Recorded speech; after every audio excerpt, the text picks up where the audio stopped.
दर्द की रामबाण औषधि है। वात, पित्त, गैस और कफ कभी नहीं होगा। नमस्कार दोस्तों, कैसे हैं आप सब?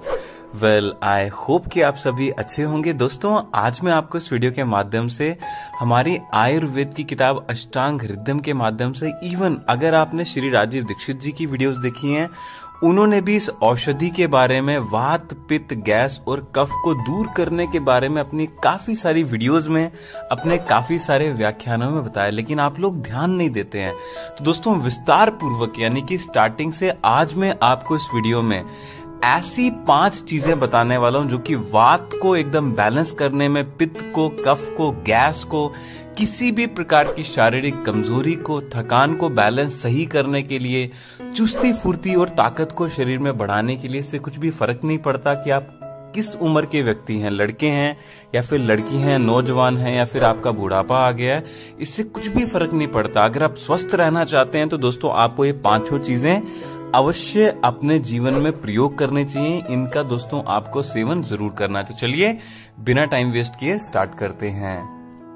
दोस्तों, वीडियो को लाइक करना बिल्कुल भी ना भूलें, है ना। हमें कुछ भी लाइक करने के पैसे नहीं मिलते हैं, बस हमारा मोटिवेशन अप हो जाता है अगर आप हमारी वीडियोस को लाइक करते हैं, पसंद करते हैं। साथ में चैनल को सब्सक्राइब कर दें और बेल आइकन घंटे के बटन को दबाने के बाद ऑल नोटिफिकेशंस पे क्लिक करना बिल्कुल भी ना भूलें, ताकि जब भी मैं अपने चैनल पे एक नई वीडियो अपलोड करूं, किसी भी बीमारी से रिलेटेड, किसी भी औषधि से रिलेटेड, उसकी नोटिफिकेशन आपको आपके मोबाइल में तुरंत 1 सेकंड के अंदर मिल जाए, तो आप वीडियो मेरी देख सकें।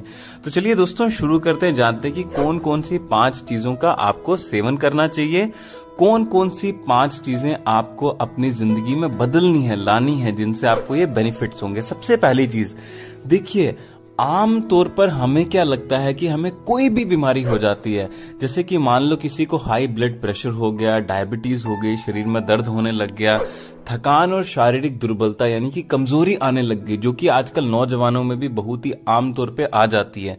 तो हम लोग क्या करते हैं, यूट्यूब पे घरेलू नुस्खे देखते हैं, होममेड रेमेडीज देखते हैं। हम कभी भी उन चीजों पे सोच विचार नहीं करते हैं कि आखिर ये सभी बीमारियां हमें होती क्यों हैं। अब देखिए, आजकल का लाइफस्टाइल, आजकल का जो दोस्तों आपको पता है खाने पीने का तरीका है, वो बच्चों का, इवन किसी भी तरह की उम्र के लोगों का खराब हो चुका है। पहले जमाने में जमीन में बैठ करके लोग खाना खाते थे, आजकल टेबल पे बैठ करके खाते हैं। और दोस्तों मैं आपको एक चीज बता दूं, जो लोग टेबल पे बैठ करके खाना खाते हैं, उनके शरीर से लथार्जी यानी कि बहुत ही ज्यादा अधिक तरीके से बढ़ती जाएगी। लथार्जी का मतलब होता है भोजन करने के बाद आप देखेंगे आपके शरीर में चुस्ती फुर्ती स्फूर्ति आनी चाहिए। एकदम नॉर्मल सी बात है, मतलब कि इसमें कोई भी लॉजिक नहीं है ना। लेकिन हमें क्या होता है, जैसे हम भोजन करते हैं उसके बाद में बहुत ही ज्यादा आलस आता है, नींद आती है। कारण सबसे पहला क्या कि खाना खाने का सही तरीका नहीं पता, रीढ़ की हड्डी को सीधा रख करके, और दोस्तों जिसको सुखासन बोलते हैं, जमीन पे बैठ करके अगर आप नीचे खाना खाते हैं चौकड़ी मार करके, तो दोस्तों इससे आपके शरीर में एनर्जी एकदम कंजर्वेटिव तरीके से इकट्ठी होती जाएगी, कंजर्व होगी।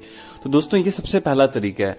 भोजन करने से पहले आपको गुस्सा नहीं आना चाहिए, आपका मन शांत रहना चाहिए। इसके अलावा दोस्तों जब भी आप भोजन करते हैं, आपके मन में एक तरह का ग्रेटिट्यूड होना चाहिए प्रकृति के प्रति। देखिए, मैं कोई ऊपर बैठे भगवान की बात नहीं कर रहा हूं या फिर अल्लाह की बात नहीं कर रहा हूं। मैं कह रहा हूं कि आपको भोजन धरती माँ देती है ना, जिसको हम अर्थ बोलते हैं, मदर अर्थ बोलते हैं। तो दोस्तों उसके प्रति एक ग्रेटिट्यूड रखें कि आपने मुझे भोजन दिया, आपका बहुत बहुत धन्यवाद। फिर आप देखना कि आपकी कोई भी बीमारी किस तरह से खत्म होती है। पानी पीने का भी जो तरीका होता है वो भी इसी तरह से रखें। पहले जमाने में तांबे के बर्तन में, मिट्टी के बर्तन में लोग भोजन करते थे, खाना खाते थे, है ना। पानी भी दोस्तों तांबे के बर्तन में पीते थे। तो आजकल क्या हो गया, प्लास्टिक की बोतल से लोग पानी पीते हैं। दोस्तों प्लास्टिक की बोतल से पानी पीना शरीर के लिए इतना ज्यादा हानिकारक होता है, क्योंकि दोस्तों आप जानते हैं आजकल साइंटिस्ट भी कहते हैं कि हमारा शरीर 72% पानी से मिलकर के बना है। यानी कि दोस्तों किस तरह से आप पानी के साथ बर्ताव करते हैं, किस तरह से उसके साथ में दोस्तों अपना जिसको बोलते हैं ना रिलेशन बनाते हैं वाटर के साथ में, उसी तरह से आपके विदिन, आपके अंदर वो बिहेव करता है। तो दोस्तों जब भी पानी पिएं ये छोटी सी चीजें ध्यान में रखें कि मिट्टी के बर्तन में या फिर तांबे का बर्तन सबसे बेस्ट होता है। 8 से 10 लीटर का तांबे का बर्तन एक बार की, जिसको कहते हैं ना इन्वेस्टमेंट होती है लाइफ की, थोड़ा सा महंगा मिलेगा 5-6 हजार का, 10 लीटर के आसपास का कहीं से भी आप अच्छा शुद्ध तांबे का बर्तन ले सकते हैं। शुद्ध होना चाहिए, प्योर होना चाहिए। तो ऐसा मत सोचे इतना महंगा कौन खरीदेगा, आपकी जिंदगी भर की लाइफ टाइम इन्वेस्टमेंट है वो। पानी 72% हमारे शरीर में होता है, तो इसका अगर आप सही तरीके से अपने शरीर के अंदर बर्ताव करने का, जिसको बोलते हैं ना सही तरीका जान लेंगे, तो दोस्तों आपकी लगभग 90% बीमारियां जड़ से खत्म हो जाएंगी। आपने देखा होगा हाई डायबिटीज, ब्लड प्रेशर, ये सभी बीमारियां किसकी होती हैं? खून की होती हैं। डायबिटीज ब्लड के अंदर बढ़ती है, जो है ना शुगर का लेवल जो फ्लक्चुएशन होता है उसका, ग्लूकोज का लेवल। इसके अलावा हाई बीपी किस तरह से चेक की जाती है आपको पता है दोस्तों, कि आपका जो खून की गति होती है उसको देखा जाता है। ब्लड प्रेशर का मतलब होता है खून की गति।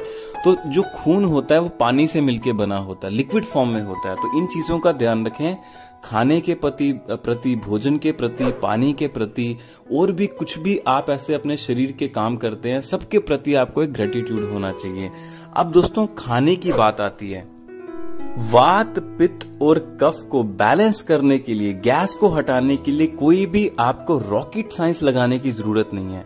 जैसे ही आप अवेयर होकर के, कॉन्शियस होकर के भोजन करते हैं, यानी कि अपने शरीर के अंदर देखें। जैसे मान लीजिए आज आपने सुबह नाश्ता किया कोई भी, एक तो इतना मैं किसी को बेवकूफ मानता नहीं हूं कि उनको ये नहीं पता है कि शरीर के लिए हेल्दी क्या होता है और क्या नहीं होता है। ऑब्वियसली आप सभी जानते हैं कि fast food, junk food, oily food बिल्कुल भी शरीर के लिए हेल्दी नहीं होता है, लेकिन हमें टेस्ट की इतनी लत लग जाती है, आदत पड़ जाती है, हम खाते ही हैं और इन सब छोटी चीजों पे ध्यान नहीं देते हैं। बोलते भाड़ में जाए सेहत, किसी को चाहिए नहीं है, कोई नहीं सोचता। लेकिन अगर आप थोड़े से अवेयर रहेंगे तो ऑब्वियसली सबको पता होता है कि शरीर के लिए अच्छा क्या है। लाइट भोजन करें। इसके अलावा दोस्तों ठूस करके ना खाएं, चबा करके खाएं, धीरे धीरे खाएं, प्यार से खाएं। किसी भी चीज की जल्दी नहीं पड़ी है, कोई ट्रेन नहीं छूट रही है आपकी, जल्दी जल्दी मुंह में ठूसते हैं। एक बाइट चावल का मुंह में डाला, उसको बिना चबाए राइट हैंड में आपके मोबाइल फोन होता है और घटाघट उसको निगलते हैं। इस तरह से दोस्तों आप करेंगे, घटाघट कोई भी भोजन ग्रहण करेंगे, निगलेंगे, बिल्कुल भी उसके प्रति ग्रेटिट्यूड नहीं होगा, भोजन की तरफ ध्यान नहीं होगा, मोबाइल चला रहे होंगे, सही से बैठना नहीं सीखेंगे। उसके बाद आप कहेंगे कि कोई घरेलू नुस्खा मेरे पे असर करे, ये नामुमकिन है दोस्तों, है ना, इट इज नॉट पॉसिबल। तो बहुत ही जरूरी है कि आप कॉन्शियस होकर के सभी चीजें करें। दूसरा दोस्तों, आप लोग टाइम पे सोते नहीं है रात को। अब कई लोग मोबाइल चलाने के कारण क्या होता है कि रात को देर देर तक जागते हैं, 12, 1, 2, 3, है ना। तो इस तरह से क्या होता है, आयुर्वेद कहता है कि हमारे शरीर की जो डिटॉक्सिफिकेशन होती है, फंक्शनिंग जो सही तरीके से होती है, हम जो जिसको बोलते हैं ना क्योर होते हैं किसी भी बीमारी से, वो दोस्तों आयुर्वेद कहता है कि जब तक आपको सही नींद नहीं मिलेगी और सही समय पे सही नींद नहीं मिलेगी, तब तक दोस्तों आपकी बीमारियां सही नहीं होंगी। इसलिए कभी भी किसी को कोई बीमारी हो जाती है, डॉक्टर सबसे पहले ही चिंता करता है कि आपकी नींद सही होनी चाहिए, आपको नींद आ जाए पेशेंट को किसी भी तरह से। अब अगर आयुर्वेद के अनुसार दोस्तों रात के 9 बजे से लेकर के सुबह के 4 बजे तक बॉडी की डिटॉक्सिफिकेशन होती है। इस तरह से अगर आप अपनी नींद लेंगे तो आपकी लगभग 70 से 75% बीमारियां बिना कुछ किए जड़ से खत्म हो जाएंगी। उसके बाद स्ट्रेस, एंजाइटी, टेंशन, चिंता, इस तरह की कोई भी समस्या आजकल होनी काफी आम बात है।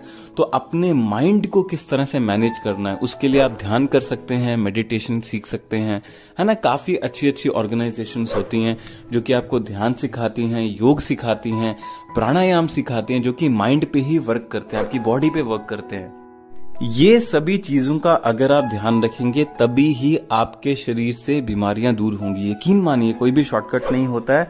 इसके अलावा वात, पित्त, कफ को बैलेंस करने के लिए बड़े सारे अच्छे फूड्स होते हैं। भोजन में कम से कम आपका 40% कच्चा भोजन होना चाहिए। इसका मतलब ये नहीं है कि आप चावल दाल पकी हुई नहीं खा सकते। चावल खाइए, दाल खाइए, लंच में रोटी खाइए, चपाती खाइए, लेकिन साथ में ताजे फल जैसे कि संतरा हो गया, कोई भी सीजनली फ्रूट जो अवेलेबल होता है ना। जैसे सीजनल में गर्मी के मौसम में आम अवेलेबल होता है तो आप आम खा सकते हैं। लेकिन दोस्तों 40% फल जरूर या फिर हरी सब्जी कच्ची जरूर आपके भोजन में होनी चाहिए, क्योंकि दोस्तों वाटर जो होता है फ्रूट्स के बीच में और साथ में सब्जियों के बीच में 75 से 90% तक होता है। जितनी भी हार्ट की बीमारियां होती हैं वो उन लोगों को होती हैं जो सूखा भोजन खाते हैं। सूखा भोजन क्या होता है? खाली चावल दाल खा लिए, साथ में कोई फ्रूट ना खाया, सुबह उठ करके जूस नहीं पिया, पानी सही से नहीं पीना। इसके अलावा दोस्तों बहुत ही ज्यादा नॉन वेजिटेरियन फूड का सेवन करना। नॉन वेजिटेरियन फूड जो होता है वो आपके शरीर में गर्मी पैदा करता है। गर्मी पैदा होने के कारण दोस्तों जितनी पानी की मात्रा आपको चाहिए होती है उतना आप कंज्यूम नहीं कर पाते हैं। और दोस्तों ये मत सोचिए कि पानी पीने से आपकी गर्मी दूर हो जाएगी। जो फूड होता है पर्टिकुलर, उसके बीच में वाटर कंटेंट अच्छा होना चाहिए। सबसे महत्वपूर्ण बात यह है। तो बहुत ही जरूरी है कि आप सही भोजन ग्रहण करें। इसी से आपकी वात, पित्त और कफ प्रकृति बैलेंस होगी। और जिन लोगों को गैस बनती है वो दोस्तों गैस इसीलिए बनती है कि आपका फूड पूरी तरह से आपके कॉलन में, डाइजेस्टिव सिस्टम में डाइजेस्ट नहीं हो पा रहा है। इसका मतलब समझे, आप सही भोजन नहीं कर रहे हैं। आप गलत तरीके से, गलत मात्रा में और गलत खाना जो कि आपके शरीर के लिए सूटेबल नहीं है उसको आप खाते हैं, तभी गैस बनती है। सिंपल सी बात है, इसमें कोई भी रॉकेट आपको साइंस लगाने की जरूरत नहीं है। तो अपने कॉन्शियसली होकर के, अवेयर होकर के दोस्तों आपको अपने आप से ही एक्सपेरिमेंट करना है, अपने आप पे ही एक्सपेरिमेंट करना है। भोजन को थोड़ा चेंज करें, देखें कि मैं हरी सब्जियां, फल खाती हूं या खाता हूं तो उससे मेरे को गैस बन रही है कि नहीं बन रही है। आप देखेंगे इसमें आपको बहुत ही ज्यादा अच्छा फर्क दिखेगा। अब मैं आपको बता दूं कि आप ये पुदीने वाली ये ड्रिंक पी लो, आपकी गैस दूर हो जाएगी। It is not possible. मैं आपको फिर से कह रहा हूं, आप खाना वही सेम रखेंगे और ऊपर से वो पुदीने वाला ड्रिंक पी रहे हैं, तो जो जड़ होती है ना, जो रूट होता है, रूट कॉज को आप सही नहीं करते हैं। तो पहले रूट कॉज को सही करना सीखें, उसके बाद आयुर्वेद की जो औषधियां होती हैं वो आपको बहुत ही गजब का लाभ देंगी। मान लीजिए आपने अपने रूट कॉज को सही किया, यानी कि अपने लाइफस्टाइल को सही किया, उसके बाद आप ताकत को बढ़ाने के लिए जैसे अश्वगंधा जड़ी बूटी होती है उसको खाते हैं, है ना, तो फिर ये ज्यादा बेनिफिट करेगी, ना कि आप सिर्फ ही जड़ी बूटियां का इस्तेमाल करना शुरू कर दें बिना अपने लाइफस्टाइल को चेंज किए। तो दोस्तों मुझे उम्मीद है वात, पित्त, कफ और गैस को किस तरह से आपको बैलेंस करना है, हेल्दी कैसे रहना है, ताकत कैसे बढ़ानी है शरीर में, इससे रिलेटेड आज की वीडियो बड़ी अच्छी लगी होगी। वीडियो को लाइक करना और सबसे जरूरी अपने मित्रों के साथ फेसबुक पे, व्हाट्सएप पे, कहीं पे भी आप सोशल मीडिया यहाँ पे चलाते हैं, किसी भी अपने मित्र के साथ इस वीडियो को शेयर करना बिल्कुल भी ना भूलें, क्योंकि क्या पता किसी की मदद हो जाए, किसी की लाइफ चेंज हो जाए। धन्यवाद। चलिए मिलते हैं कल एक नई वीडियो में। आपका दिन शुभ रहे।